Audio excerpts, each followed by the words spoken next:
सोनापुर नामक गांव के पास एक जंगल होता था। उस जंगल में पृथ्वीराज नाम का एक आदमी जंगल का अफसर था।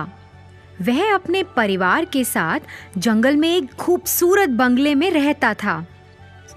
हर रोज पृथ्वीराज अपने काम पर चला जाता। पृथ्वीराज की पत्नी पायल एक खेल क्षेत्र चलाती थी। वह उस खेल क्षेत्र में 3 घंटा काम करती थी। एक बेटा था अर्जुन। वह हर दिन स्कूल जाता था और फिर स्कूल के बाद घर वापस आकर वो भी बाकी बच्चों के साथ खेल क्षेत्र में खेलता था। खेल क्षेत्र के पीछे पृथ्वी और पायल ने एक छोटा सा खूबसूरत लकड़ी का घर पेड़ पर बनाया। वह उसे अर्जुन को उसके 9वें जन्मदिन पर उपहार के रूप में देना चाहते थे। उन्होंने उस घर में खूब सारे खिलौने रखे। फिर जैसे ही एक दिन अर्जुन अपने स्कूल से घर आया, उसके माता पिता ने उसकी आंखों पर पट्टी बांध दी और उसे उस पेड़ के पास ले गए।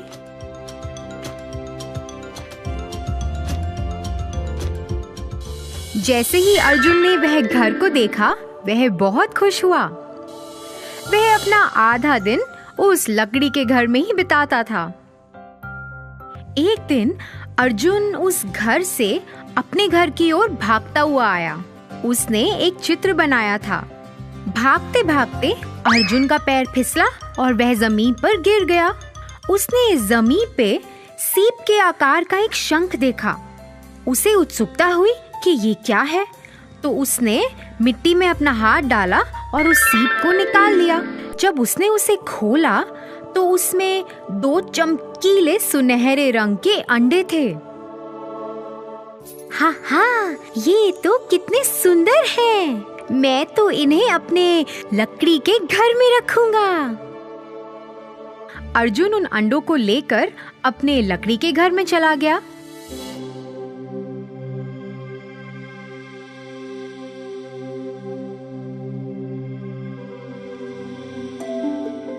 और उनके साथ खेलने लगा। जैसे ही वह खेल रहा था, अर्जुन की माँ ने उसे पुकारा। अर्जुन घबरा गया कि कहीं उसकी माँ को पता ना चल जाए और वो उसे डांटे ना। उसने फटाफट से उन अंडों को एक कपड़े के अंदर छुपा दिया और वहाँ से नीचे चला गया। फिर अगले दिन जब अर्जुन वापस उस लकड़ी के घर में आया, उसने उन अंडों को खोजना शुरू कर दिया। उसे ये देख के बहुत हैरानी हुई कि एक दिन में ही अंडे बड़े हो गए हैं। वह उन्हें आश्चर्य से देखता रहा कि कैसे एक दिन में अंडों का आकार बड़ा हो गया है। देखते ही देखते अंडे दिन ब दिन बड़े होते गए। अर्जुन अब 11 साल का हो गया था और अंडों का आकार तो बहुत ही बड़ा हो गया। अर्जुन को ऐसा लगा कि अब तो उस लकड़ी के घर में इन्हें छुपाना नामुमकिन है। तो उसने सोचा कि अब वह उन अंडों को कहीं और जाके छुपाएगा।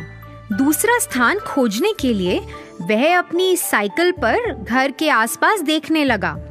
उसने एक पुराना सा घर देखा। उसने सोचा कि यह अच्छी जगह है जहां वह अपने अंडों को छुपा सकता है। वह जल्दी अपने घर वापस आया, उन अंडों को लिया और जल्द ही उस पुराने बंगले की ओर चला गया। उसने उन अंडों को वहां छुपा दिया और उसके बाद वह वहां कभी नहीं गया। उसे तो उस घर से डर लगता था क्योंकि वह भयानक था।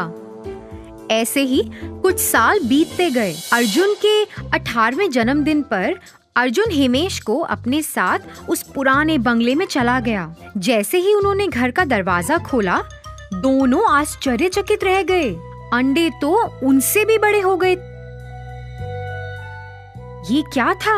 इतने बड़े कैसे हो गए अंडे? क्या ये सचमुच के सुनहरे अंडे थे?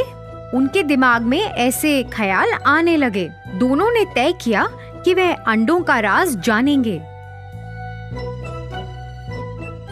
इसीलिए वह पुस्तकालय में चले गए और कुछ किताबें पढ़ने लगे जिससे उन्हें अंडों का ज्ञान हो। पढ़ते पढ़ते अर्जुन को कुछ प्राप्त हुआ।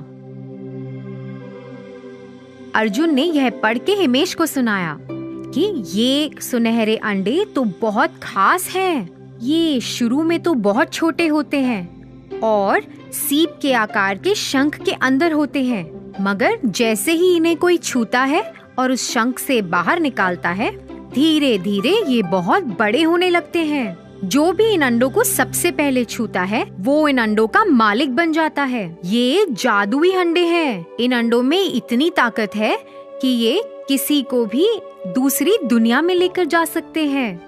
ऐसा करने के लिए अंडों के मालिक को अपनी पहली उंगली अंडों पर रखनी है। एक बार में सिर्फ 2 लोग ही जा सकते हैं। ऐसा करने के लिए जैसे ही वह उस अंडे के अंदर जाएंगे, वह अपनी इच्छा प्रकट कर सकते हैं और अंडे उनकी इच्छा कबूल कर लेंगे। अरे वाह, ये तो कितनी अच्छी बात है।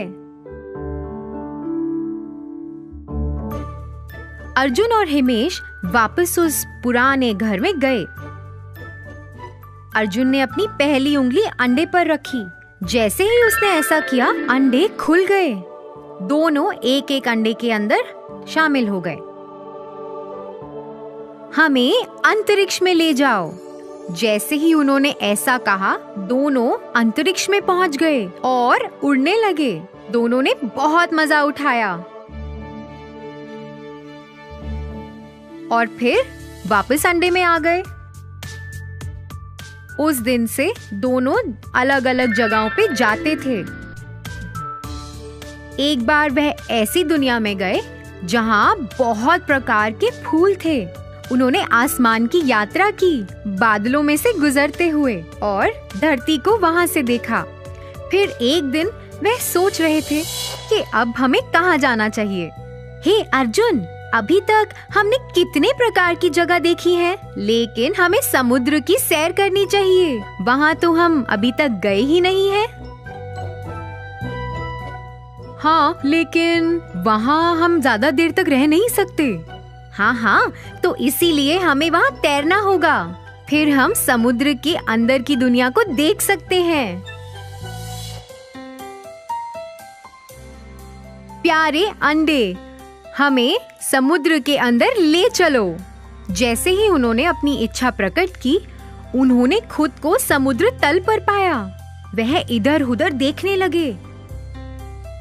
समुद्र में भिन्न भिन्न प्रकार की मछलियाँ थीं, फूल पौधे थे और कई अलग अलग तरह के जीव थे।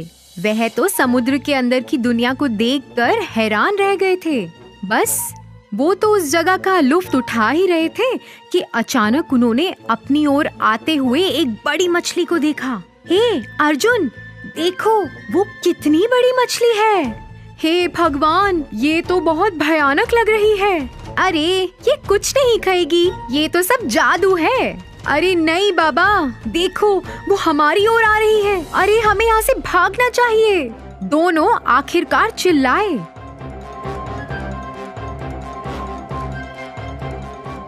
मेरे सुनहरे अंडे, मुझे यहाँ से वापस ले चलो।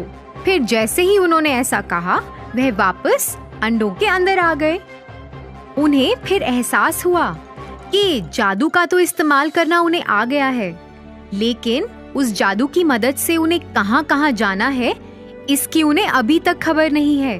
उन्होंने कभी ऐसा सोचा ही नहीं था कि ऐसी भयानक घटना भी उनके साथ घट सकती है। दोनों ने ये तय किया कि अब वह उस जादू का इस्तेमाल नहीं करेंगे। उन्होंने उन सुनहरे अंडों को बड़े से कपड़े से ढक दिया।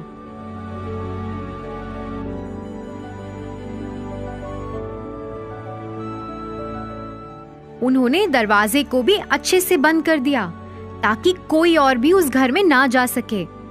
इसके बाद वह दोनों उस घर में मुड़कर कभी वापस नहीं लौटे। तो बच्चों, इस कहानी से हमें ये सीख मिलती है कि हमें अपनी सीमा से बाहर जाकर कुछ भी नहीं करना चाहिए, नहीं तो हमें मुसीबतों का सामना करना पड़ सकता है।